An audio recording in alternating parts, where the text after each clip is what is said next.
We are back, and guess who's here tonight?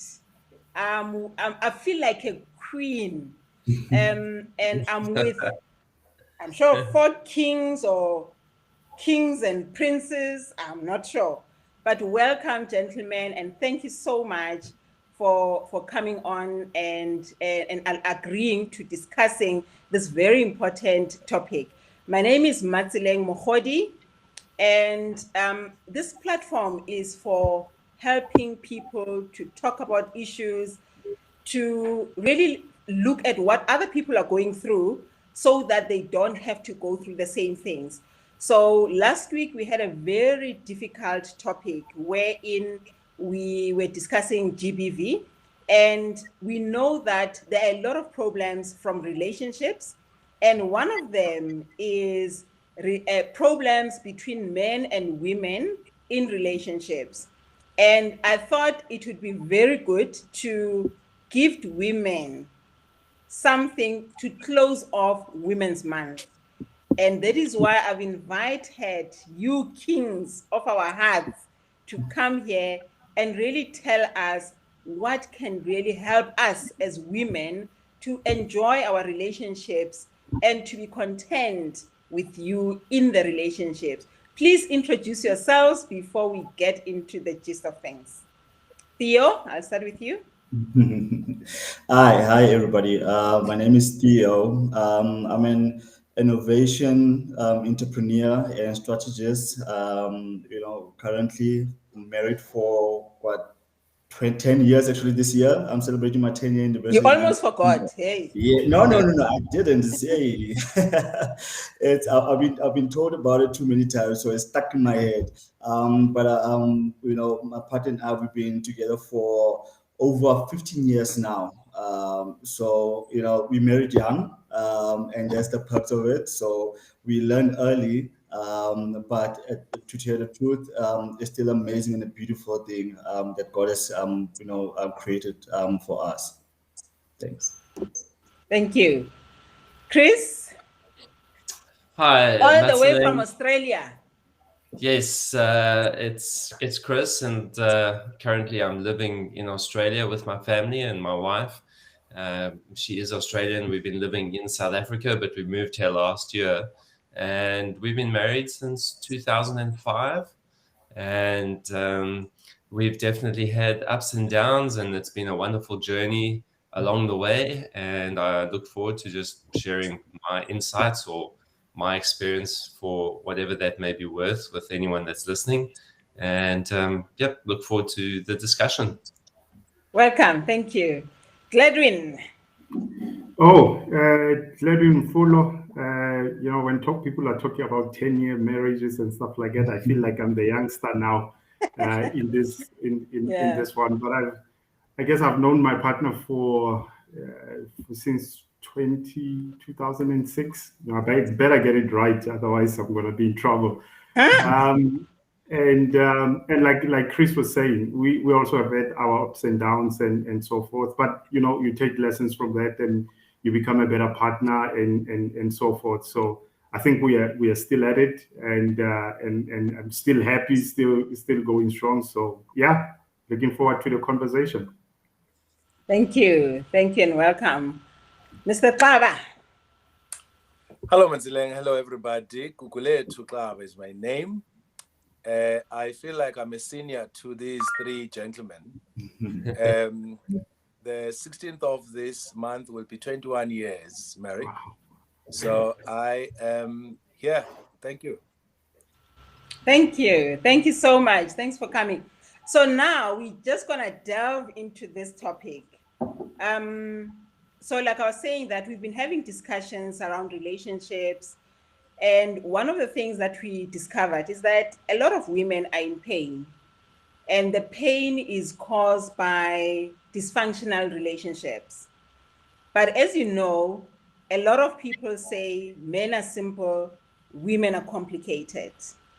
So I've invited you here so that we can either bust that myth that there are no, men are not complicated, actually women can also be simple. So I would like for you to just share some issues first on what really creates problems, what really creates conflict in relationships. I know that a lot of women have been blamed for making assumptions, for going through things, for yelling, for this, for that.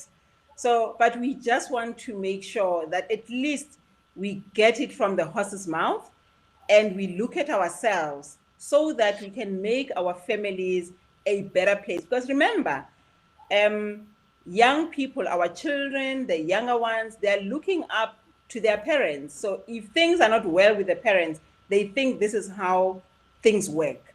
So if the relationship is working, it helps the young ones to also grow up in an environment that allows them to thrive.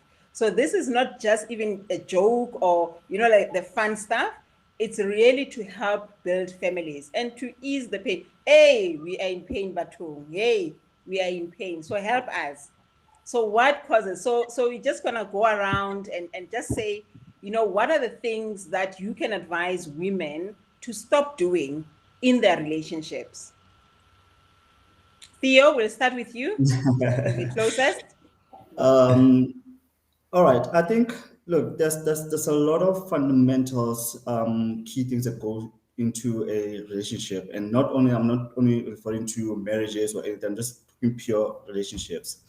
It can be something that stems from, that, like you said, Matilin, from backgrounds, family.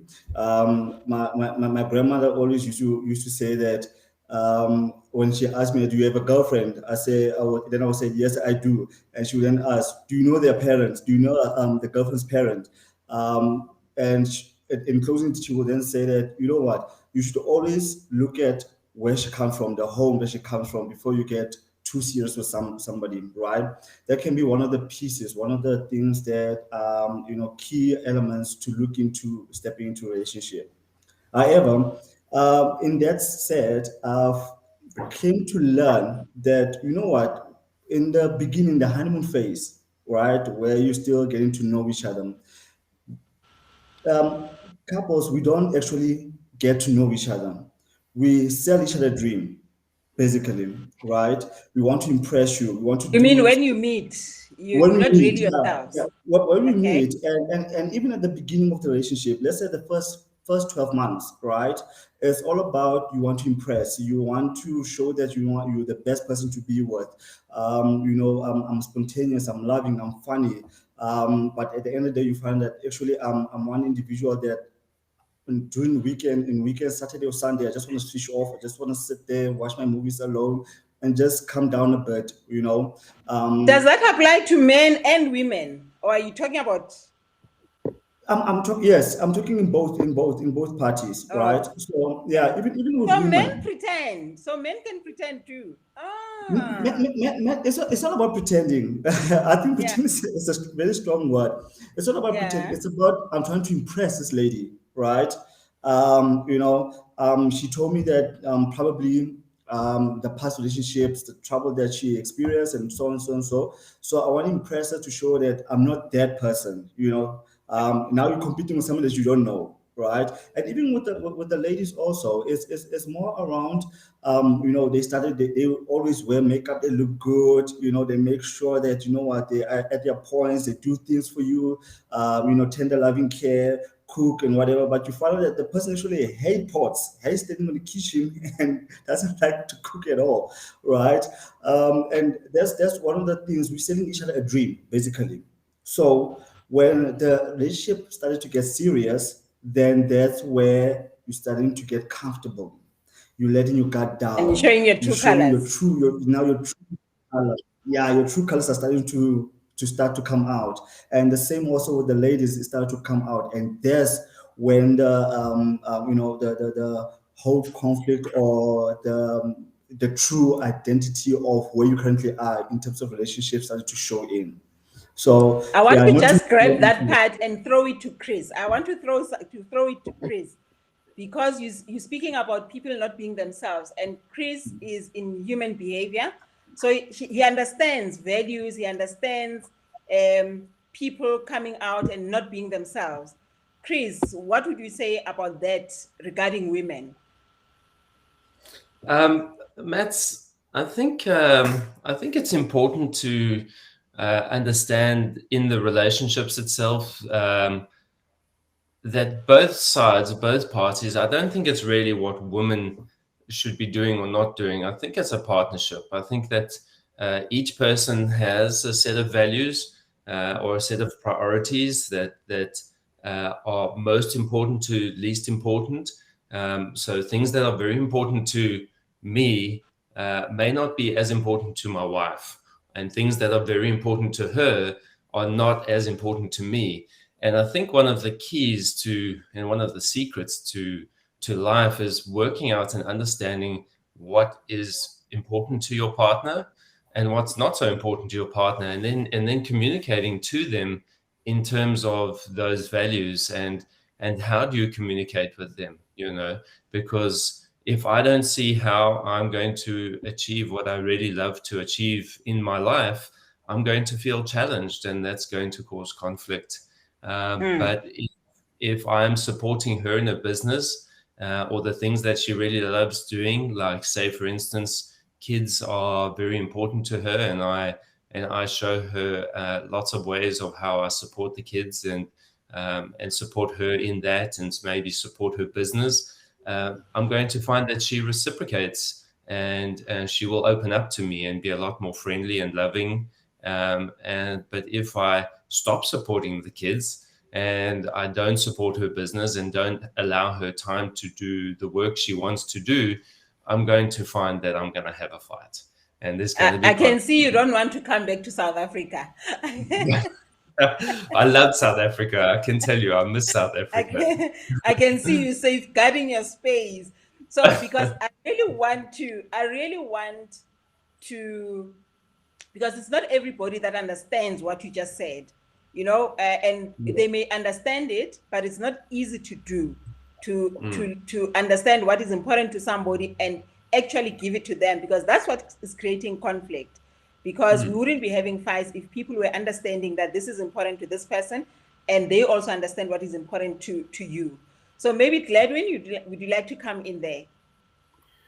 What are the things that really create conflict? Though that's what I'm looking for. What are the things that are really creating conflict, and what can we do? So Chris has mentioned understanding, your partner. Theo has mentioned, being yourself, because when you meet, you're pretending sometimes. So what is it? Because I can tell you, there are problems, there are issues. So how do we help women? So not men, I you're think not I would, strong. Yeah. I would talk to we have had the various perspective, I guess, in terms of some of the challenges that we see in relationship. But one in particular, I think I would like to talk to is when there's bound to be conflicts in a relationship. Because these are two different individuals with their strong characters and so forth. And whenever there is a conflict, I think it is important that, when I raise something, I would talk to my wife. I'm not happy about this and this and this and that. And then instead of dealing with the issue at hand, you would find somebody say, yeah, but you also did this and this and this at that particular time. Now, it is a matter of we have a standoff now because we have to deal with that one issue that she's raising and I'm raising another. And because people are at a point where they feel they are not happy, and the other one is also raising an issue where they are not happy with something, you get to a point where that conflict doesn't get resolved because everybody's standing their ground and saying, we need to talk about this thing first. And this one saying, no, we need to talk about this issue that you created at the time. And I think it's important to, whenever somebody raises a conflict, the first one to raise that conflict, let that person be given an opportunity to resolve that conflict. And then after, when that conflict is done and resolved, then you can raise your issue and say, I have an issue with such and such and such. It's like because I'm a corporate person, is like performance review, right? You do your work. You don't expect that the person who's going to review to say in January, when they are doing a performance review, in January you did this and that. It doesn't really help you at the time, because if ever they are able to tell you then when you're making a mistake, then you can take action to correct that before you get to the final review, and that person can actually see your progress in that. And I think in relationship as well, we need to do the same, where if ever your partner, you do something wrong and your partner is not happy with it, they need to raise it then and say, baby, I'm not happy with 1, 2, 3. And then you can get to resolve it. And also be open enough as a person, and this goes for both parties, that you are able to accept positive criticism, because sometimes when you do something wrong and people are criticizing you about it, you kind of take a defensive stance and so forth. But this is your partner, this is your wife, this is the person that you want to spend the rest of your life with. So you need to be open enough to be able to take that and have a conversation that resolves rather than create more tension in that. So I will leave it at that. Okay. So I heard you saying baby. So maybe the sign should be, if in January they said Gladwin, then you know there's a problem. They didn't baby. They said Gladwin. That's your answer. So Mr. Kava. So before Mr. Kava gets it, I wanted to say to you, when you're talking about that, even when in conflict, don't now start changing the names. You say, I'm not happy about this thing, baby. You know, I'm not happy about this. That doesn't. Yeah. No, that's your sign. You know, I have to fix this. Okay, so we're gonna go to questions. There are quite a few questions here. So after Gugu, we'll just go on to that. It's so nice to come right at the end, because the experts have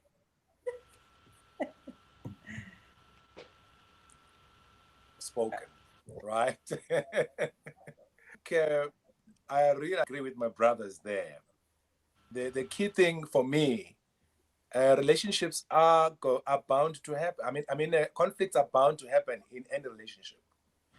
It is just, somebody once said, when two people come together, it's two imperfect beings coming together. There is no perfect individual between those people. They all come with expectations of how this relationship ought to be. And there comes conflicts along the journey.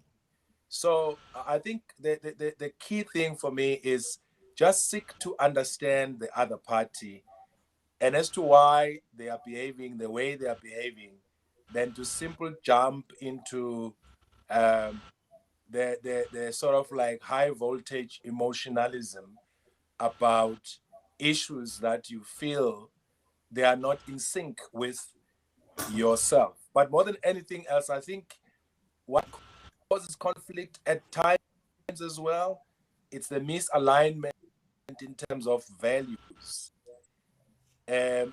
Such that if you have got certain values that are not really well aligned, you may have been in or not in courtship, but if the values that you hold either on.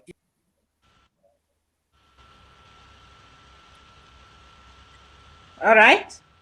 Thank you. you. I think that connects to what Chris was saying about, because sometimes, maybe before I go to questions, let me ask you, do couples have to be the same? Do they have to like the same things, or do they have to understand what is important to the other person? No, they don't have to be the same. I mean, sameness and homogeneity isn't going to be a solution. I mean, it's not a solution for all of us in this world. We should appreciate diversity, and diversity is what makes us strong, because if you have different views about what I see as being this, probably that view will help enrich my viewpoint as well. So we don't have to be the same. Okay. All right. Just to add to that, Matt, can I add to that? Is yes. that I think that we all just want to be appreciated and loved and for who we are as we are. And so if we were the same, what would be the point? You know, we find our love in our uniqueness of each other. That's what makes us special. And it is to honor that uniqueness in each person. And it's our job, it's my job, and it's my wife's job, it's our job to look for that in each other and to find out what makes us unique, and then to honor that inside ourselves and each other. Absolutely. And also, sorry, before you, yeah. sorry. I think, Yes. yeah, this is also one of the important conversation that we always turn to have, you know, in my household, is that firstly, before it gets to, you know, to me, I also need to understand that you are your own person. You are your own person. I am my own person. And I think that's where a lot of conflicts start to happen, is because of we try to change the person to be who we want them to be. You know, we don't allow, you know, a person to have flaws. We don't allow the weaknesses also to be there. We want to correct the weaknesses and trying to make it better. Instead of saying that, look, this is 80% that you contributed, which is a good, strong, your potential strength, right? And leverage from that and stop seeking the 20% that doesn't matter, because 20% from zero, it can only improve maybe to about 40% to 30%. It can never go above to 60 or 100%, right? So work and develop on the strength that your individual have and appreciate that, you know, their values, their cause, you know, that one beautiful thing that attracted you at the first place. You know, that's that one beautiful thing that you need to nurture and grow with it and let it blossom. And I think by approaching it in that manner and understanding that, that will eliminate a lot of arguments, a lot of fights, you know, disagreement and so forth. And disagreement are going to be there. Look, there's one fundamental rule in my house, is that if we're going to fight, we're going to fight, but let's fight fair. So what we mean, let's fight fair, is that you're not going to disrespect me. You're not going to call me certain names. We're going to fight, but in the fight of resolving the issue, not try to show who's right and who's wrong and point each other's faults and so forth. Thank you. So listen, guys. So what is key here is that I want you to bring not just your own experiences. I want you to bring what you know other men are going through, because there are many other people. Because it seems like you guys, you guys are okay. No. So I want No. you to bring what you know about other men, what they experience, because we want to share as much as possible. So I'm going to go to questions now. Zandile says, my husband has actually said he did certain things to win me over, and that now he's got me. There's no need to follow through on what he used to do. Yeah. Okay, do men do that? You do things just to, but I think it's what you were saying, Theo. Yeah, I think what you were saying was absolutely on the money there, because similarly, it's like the peacock, right? You know, you say peacock trying to do this thing, it does its thing, and then it tries to win over the counterpart on the other end, and I think maybe the focus changes, and that person doesn't do the certain things because they said I've won you over, and there are certain more important things that I need to focus my energies on. But in that, I think there needs to be a balance, right? Where there will be certain things that we have done that really, you know, got you attracted, got you winning on the other end, that you need to continue with. Like, for example, your person loves flowers. If ever you have won her over and she loves flowers, continue doing that. You don't necessarily have to change that. But there are certain things that would probably change with time. So, for example, somebody would say, now that we are in a good relationship, we can talk about issues of money. So we don't necessarily have to be going out every weekend. I can sit down, I can cook this week and stuff like that. And we go once a while out and so forth. So certain things changes, but I think it's in communicating that and making the person aware that, yes, at the beginning, I was trying to win over, because there's obviously competition in this regard. And now that I've went over, I'm modifying what I need to then do now going forward. So unless if they stayed with you. Unless if they stayed with you because you're taking them out now and now you're cutting it out. Mm-hmm. Yeah, well, yes, even when they're not staying with you. I mean, she might have a place. You can decide, you know what, it's also going to be fun if ever we can just go out, do some grocery shopping a little bit, and let me show you my skills in terms of, I can cook. I don't necessarily have to do that. It's not that thing of I'll be sitting there thinking she needs to cook for me and stuff like that. There are men just like cooking and so forth, so they can do that. There could be other things that you can do to substitute the things that you did initially at that time. But the ones that you feel that they are important to her, you can then sustain those ones throughout. Not necessarily now shutting it down and say, I'm not doing anything. Now I can sit, relax, put my feet up and do nothing. No. There will be somebody else knocking and wanting to show. So you're mentioning something important. Can a man leave a woman who doesn't cook? No. We are living in an age where women have their own careers and their own businesses and their own these things. I mean, I can get to a point where I want to be a house husband. My wife would kill me for that. She doesn't want me to do that. Yeah. But you're in trouble. We're not glad win. Chris, you wanted to say something? Yeah, I was just thinking, quite often there's things in the relationship that I don't feel like I'm getting, or we spoke about, and quite often that's it's a reflection of the other person, perhaps what they are also not doing in the relationship. And so if there is this misalignment, or you feel you're not getting what you would like from the relationship, then I think you need to have a look and see, well, am I missing what's important to the other person? Because if you are really and truly supporting what they love to do in their life, they will open up to you and they will respond and they will help. And that's a question that you want to ask yourself: how do I get to do what I love to do in my life, while helping my partner get to do what they love to do in their life? So if you're not getting what you really want, it sounds like there needs to be more communication and understanding and linking of the values of what's important to each other, and what would you like to achieve on this journey together, because it's a journey, and it's going to be up and down, and sometimes you're going to feel like you're getting stuff and sometimes you're going to feel like you're not, and that's just an opportunity to communicate again and take it to a new level, go deeper. Unati there says, so it's true men lie. It's true, but women lie too, eh? And then there's a question here from Milka. She says, what would you do when you realize you have a companion who takes and don't give back to the family unit? What would you do when you realize that your companion doesn't give back to the family unit? So, like those people that will eat and drink at the corner and then they come home clean. Can I come in, Matseleng? Yes. First of all, just 1 or 2 steps back.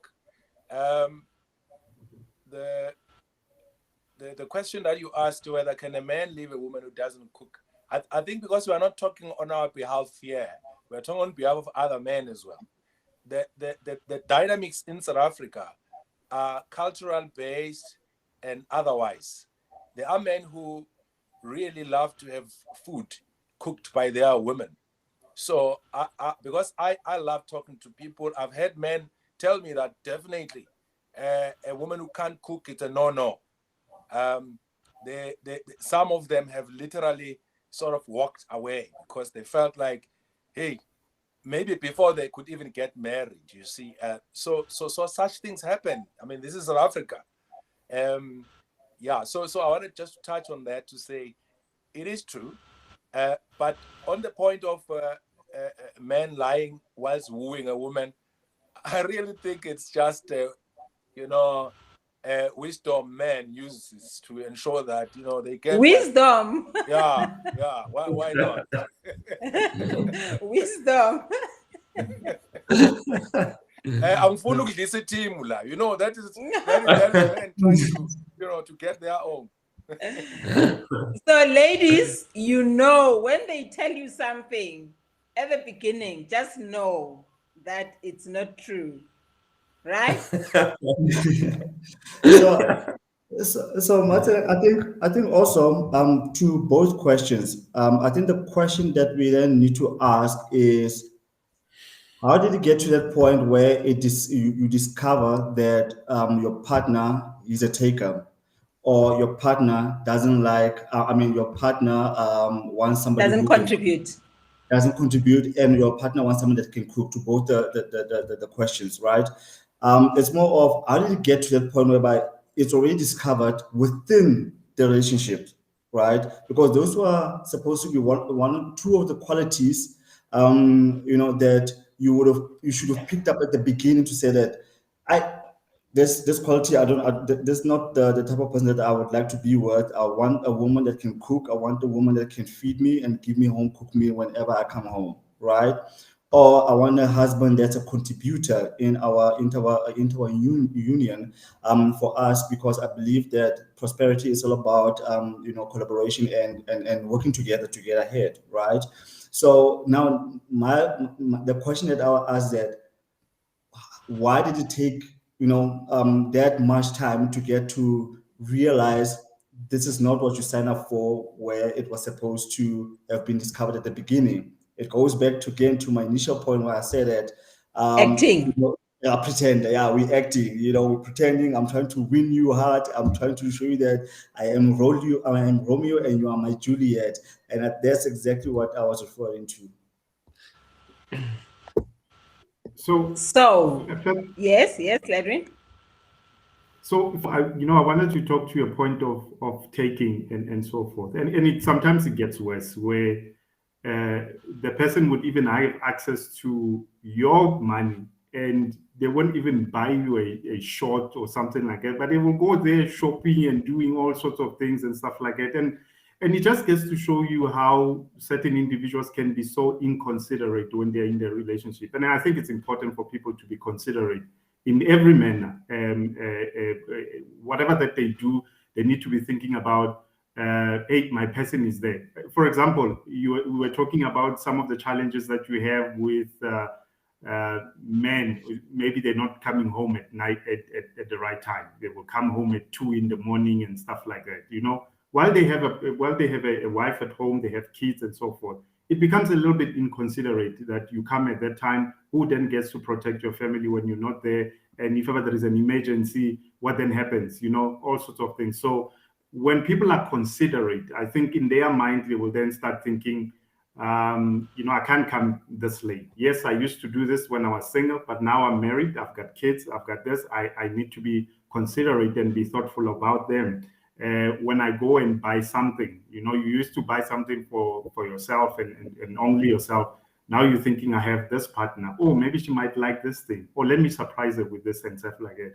It's just that thought of being considerate goes a long way in really, creating an environment that you don't just give and give and give, and the person on the other hand is just willing to take and take and take and take. And some other time it starts like that, like Theo was saying. At the acting, no, I'll pay the bill, I will do this, I'll do this thing. And that person gets, oh, okay, I don't have to do anything in this relationship.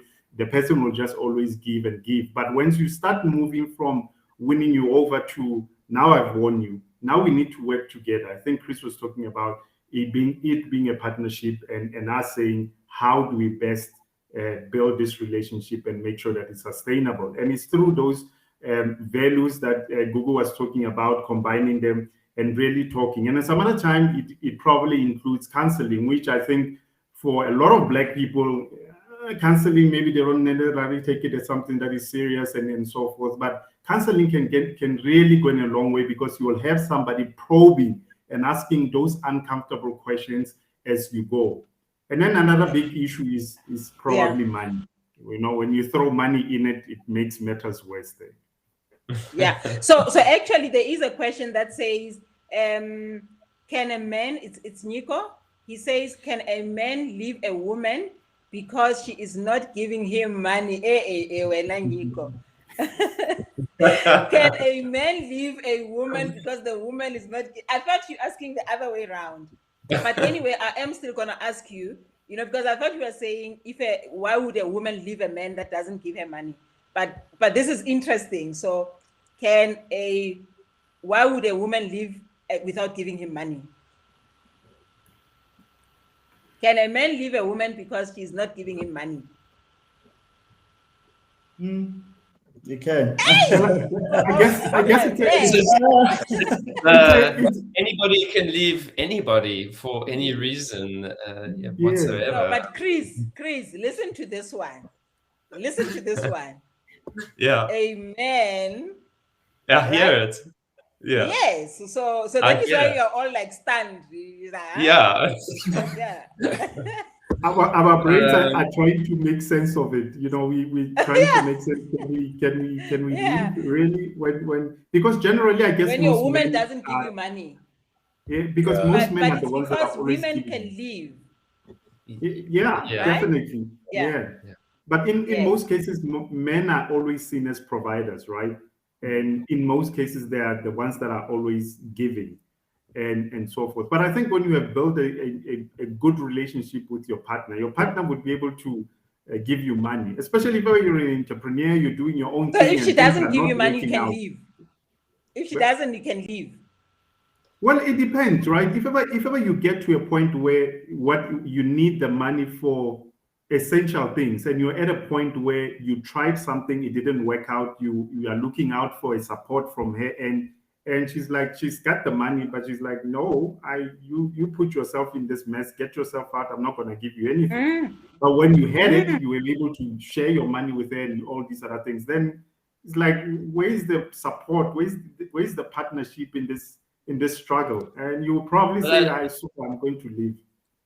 A good point, Gladwin, and I think it's important to also realize that you said that men are normally seen as the providers. It's also a good point to see that just because we are providing most of the time, it may seem like money. What are the women providing themselves? It may not be money, but it may be looking after the kids. It may be raising the household or looking after the household. And so I think there's an equal. Because I saw there was another question there, like why are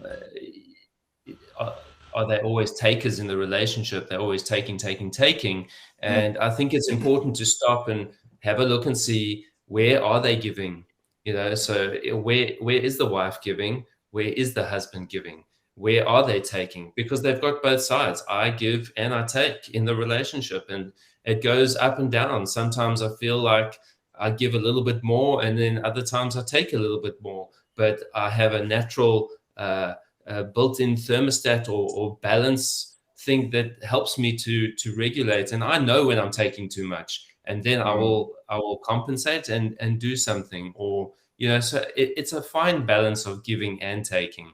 And it's important not to get caught in an illusion where you think that your partner is only taking. You want to stop and break that label for just 1 second and have a look and balance it out and see where are they giving, where are they taking. That's a very important move and an exercise that can go a long way to resolving big conflict. Because they may not be giving money. That's so wise. That's so key. Thank you for that. I want to go to, I didn't want us to talk too much about cheating, but I can see there are a few questions on that. So when a man cheats, does it have anything to do with the woman? That's my question. But here we've got, Unati says, so why do men cheat in relationships? And then Alcor says, why is it so difficult for men to stay monogamous? My question is always, why and who are the men cheating with? Yeah.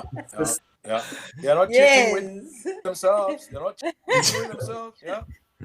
Yeah. So, but I think, that outside money and other issues, cheating does create a lot of problems in relationships. But it's important that women understand. So I'm on your side on this one. I don't think that men cheat because they don't love their women. I don't think so. So maybe you can correct me if you want to go home, if you really want to go home tonight. Answer me. So, but my belief is men do not cheat because they don't love their women. They cheat for what their own reasons. It's got nothing to do with the wife, with the partner.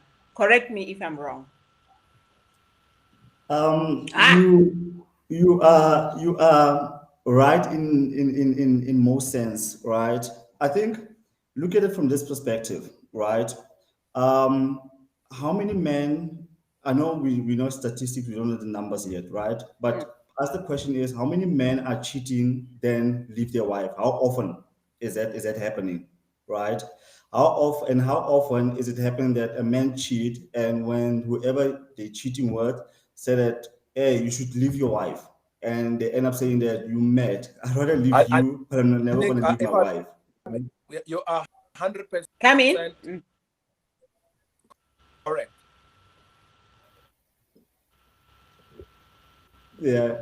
So those are the two fundamentals, and it's not about sometimes, not always. Sometimes it's not about men are cheating because they don't love their wife, right? To me, even with being a man itself, I'm even also asking myself that question: that why do we cheat as men, right? And if you look at, for many years, it's been the same conversation over and over and over and over. That, and women will say that men are cheating, men are cheating, men are cheating, right? So out of 10, you find that 8 of the male species will then end up cheating. And the question is that why is that so? And unfortunately, I don't have the answer for that. I'm bold enough to say that. I don't. Maybe some gentlemen maybe can help. They might have some insight, but I don't have the answer for that. However, in some cases, women also do have part that they play that results to men doing what they're currently doing. And I'm not justifying it and I'm not condoning it at all, right? Because at the end of the day, you guys have committed to give your life to each other, right? So stay committed to that.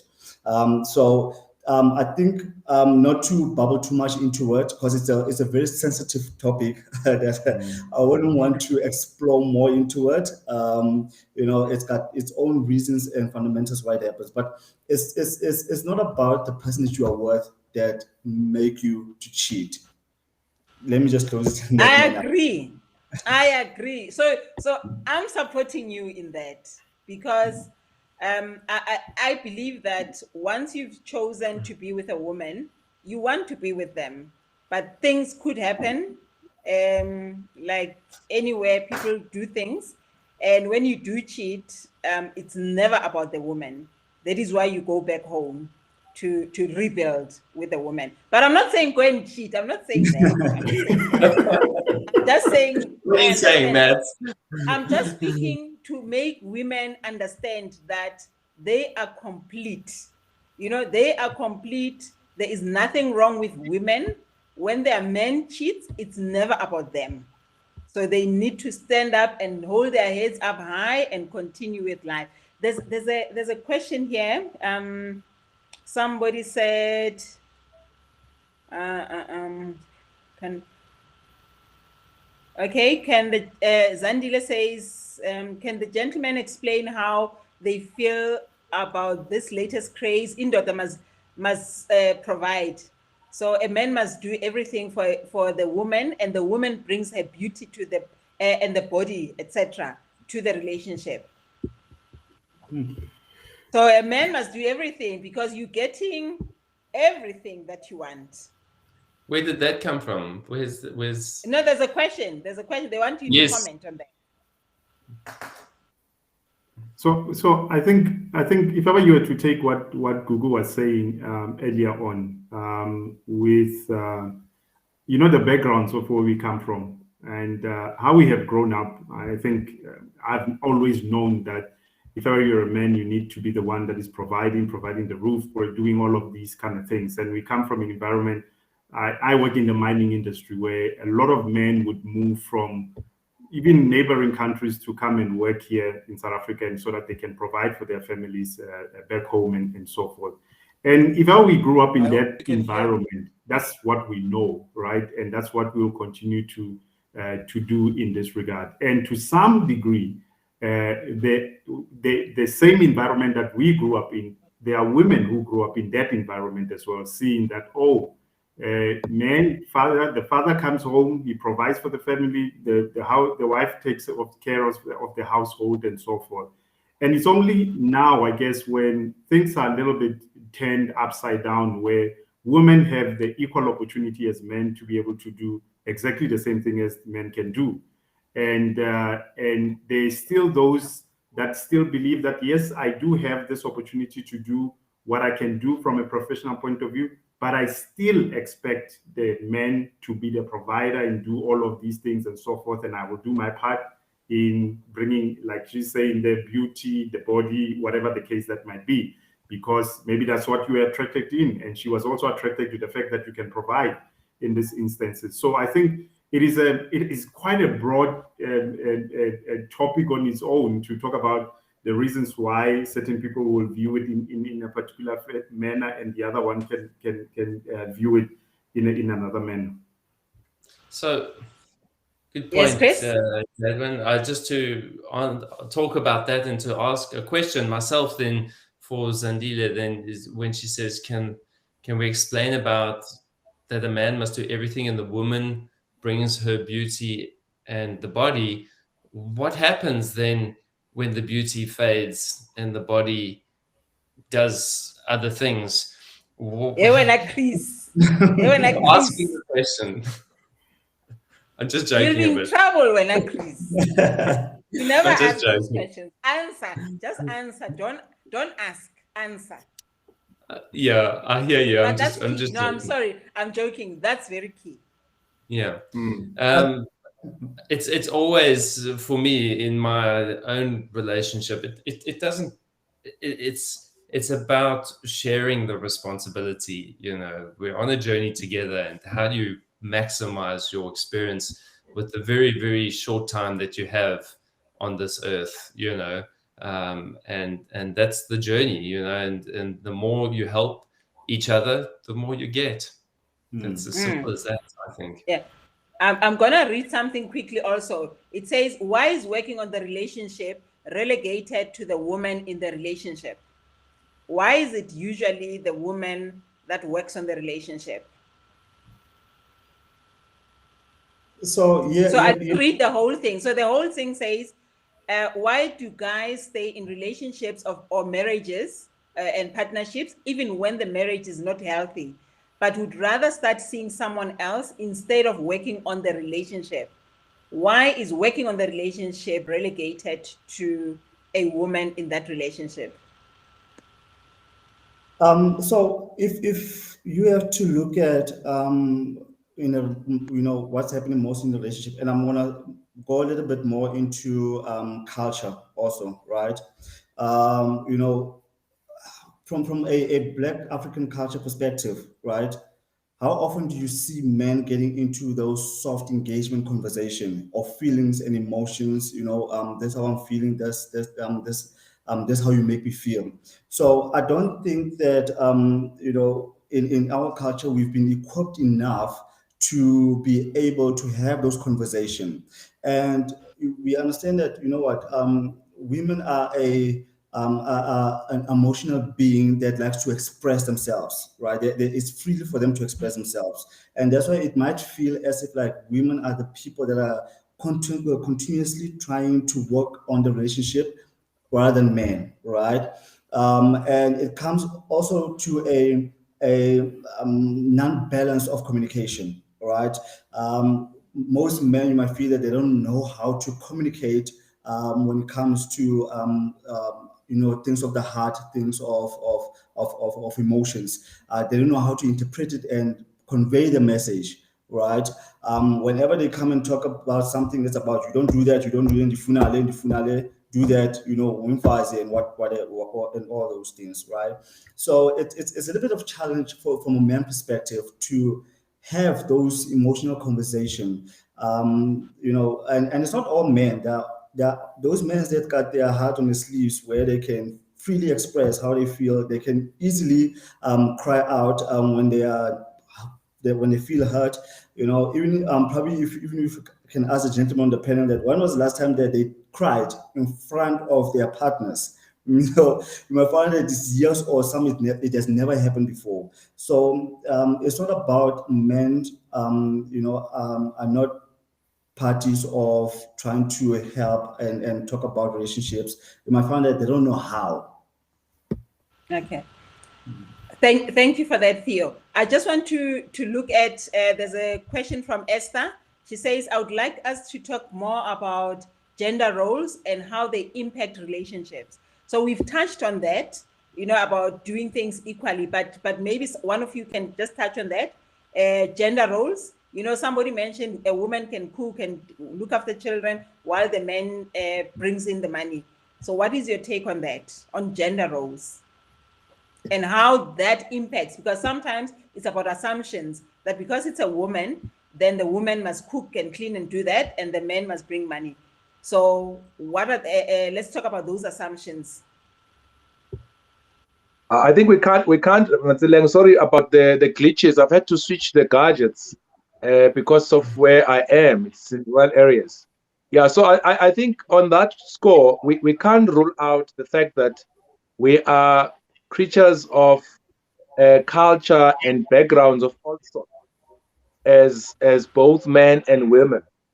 So, biblically, so to speak, for those that are religious and believe in what the Bible says, that a man is the head of the house, and traditionally and culturally, the roles are and will always be, in my view, defined by those types of paradigms that comes from our beliefs, our traditional ways of doing things. I mean, for instance, you spoke about the cheating aspect. I am Zulu. I come from a polygamous family, and my grandfather was polygamous. My great grandfather had 12 wives, but I chose the monogamous relationship, or sort of like setup. The issue is all of those things together, they contribute to even how we view life, because there is an influence and there's a background to who we are and how we move as both men and women. But when it comes to roles, definitely the roles will, in my view, will always be defined by those types of backgrounds. But that doesn't mean men and women can't complement each other. They actually are married or in a relationship so as to complement each other and not have one part having so much burden so as to carry the other, and the other is just sitting and relaxed. Like you were asking a question of, do men leave women because there is no money? And we're all stunned because generally it doesn't happen with us. We are the ones who are expected to just keep providing.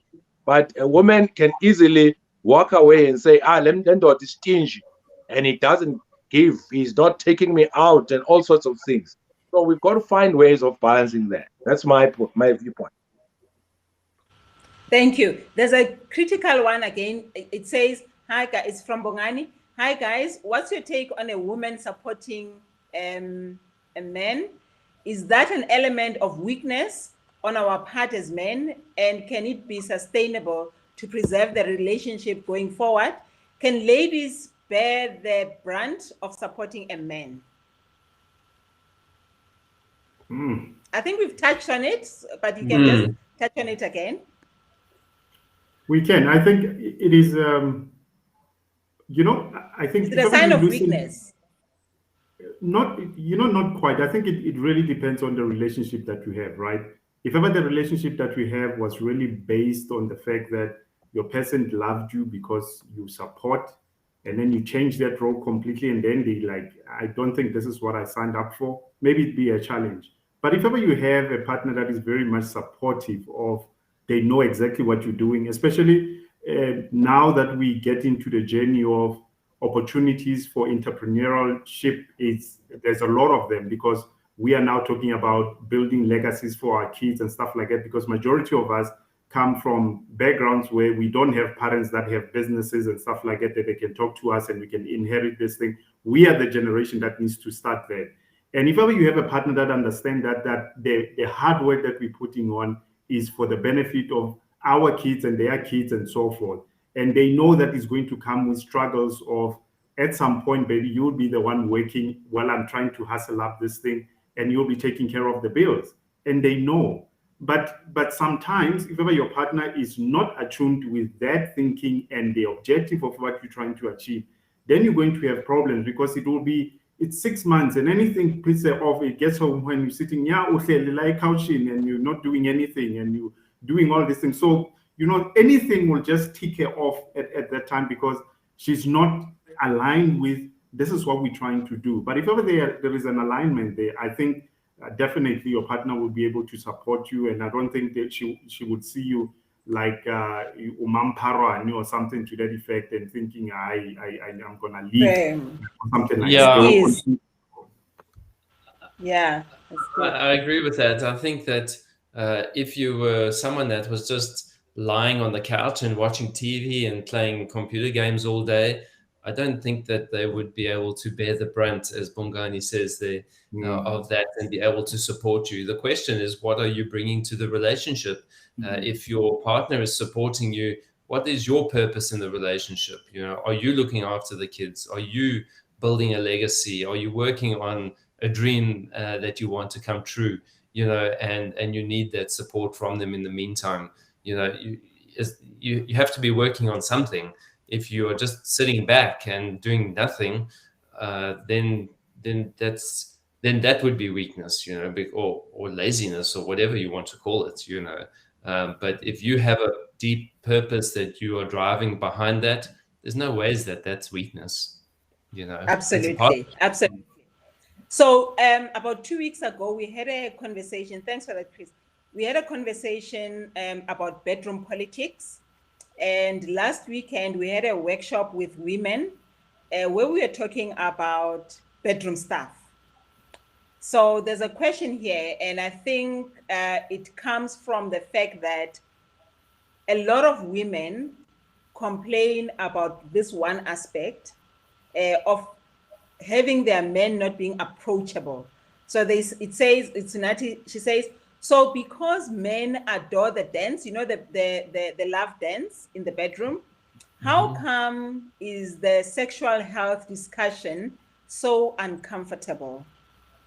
How come is it so uncomfortable? Because a lot of women are not able to communicate to their partners about the issues that they have, because the man is not a man that can discuss issues or related to sexual health. So how can we help men to understand that it is one of the things that creates tension in the home, and they need to be able to open up and understand that the woman is trying to help them? So what can we say to men? Not you, men out there.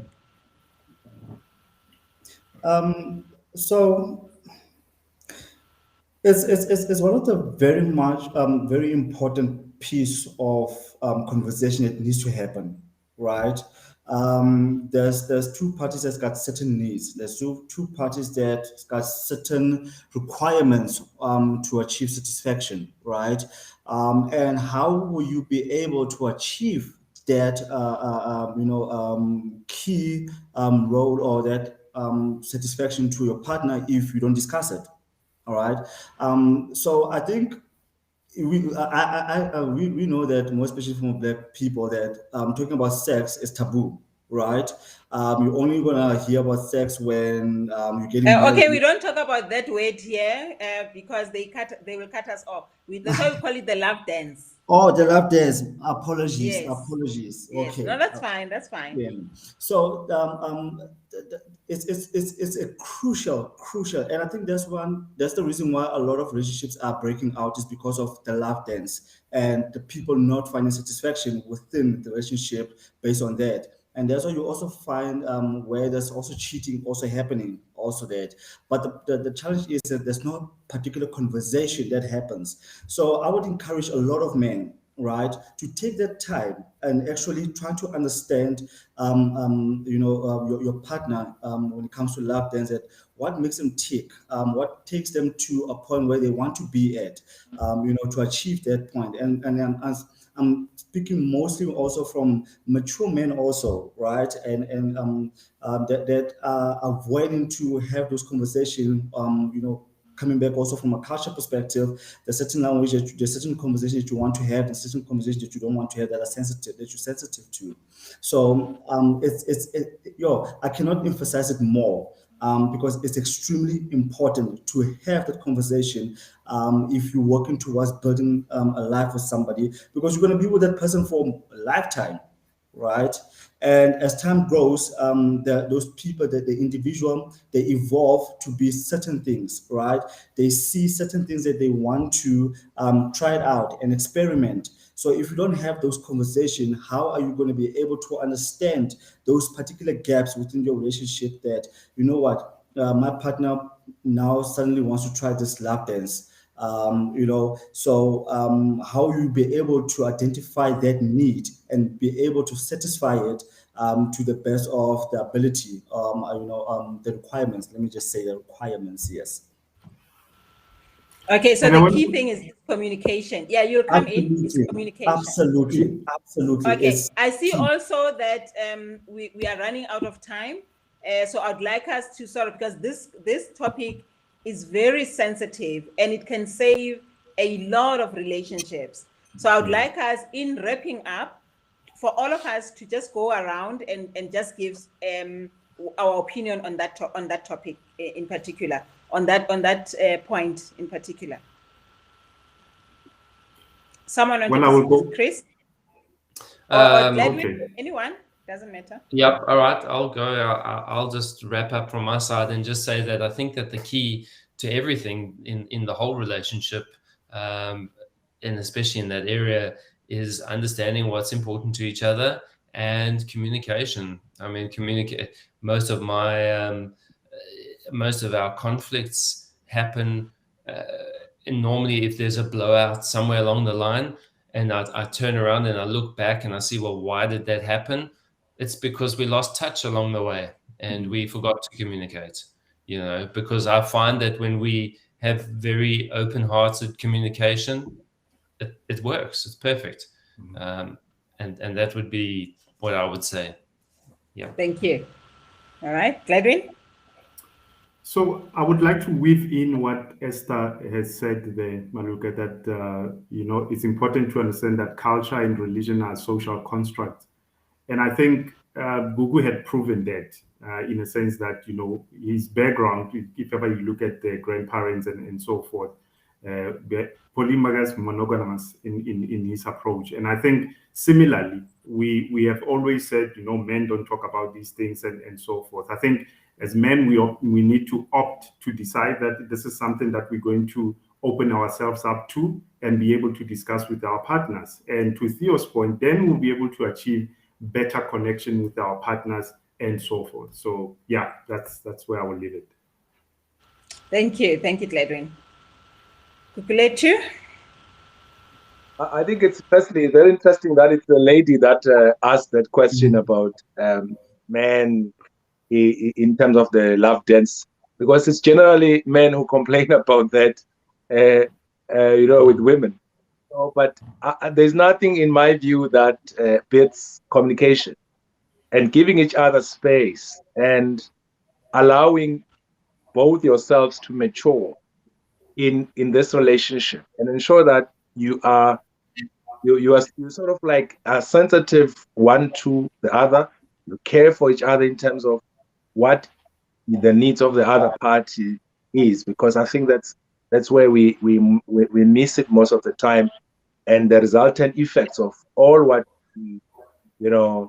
as cheating and all other stuff that has been raised starts to ensue. So I think really it all boils down to us communicating and talking to each other heart to heart. Thank you very much. I think the most critical part, like I was saying, that we had a very long conversation with women last weekend, and the biggest thing, and I would like to repeat that, the biggest thing is men being very sensitive when they are being advised by their women about the things that they could do to help them be better dancers. because then that helps both parties. So if men could open up and just listen and know that it comes from a good place, it comes from a good place to try and build the relationship. So thank you so much. Thank you so much, gentlemen. And I'm hoping we didn't touch the cell phone thing because I was going to say to you, to all men, that if you want peace, give your cell phone pin, your pin to your person. Give away the pin. So thank you very much for joining us. And I'm really hoping that this is a great gift for women to understand, to try and understand that you're not so bad. You're so good. You're so cushy. So men are not bad at all. So women out there, you've heard it all. You've heard from the men. And thank you so much for joining us. Thank you for watching. Thank you for your comments. And please visit, stay on our page. Look out for the post that we'll be doing in the next week, because we are going to be continuing to have these kinds of conversations. And September is going to be focused on families and the problems that we experience in our families, with siblings, with relatives, to try and see where we can be able to resolve things that need not go further. So with those words, thank you all very much. My name is Matsileng Mohodi, and we will see you next week. Thank you and good Thank you, night. Matt. Or good morning to Chris, because it's Thank 5 you. a.m. for you. Yes. Thanks, you. Matt. Thank Thank you, you. Matilda. Cheers. Cheers.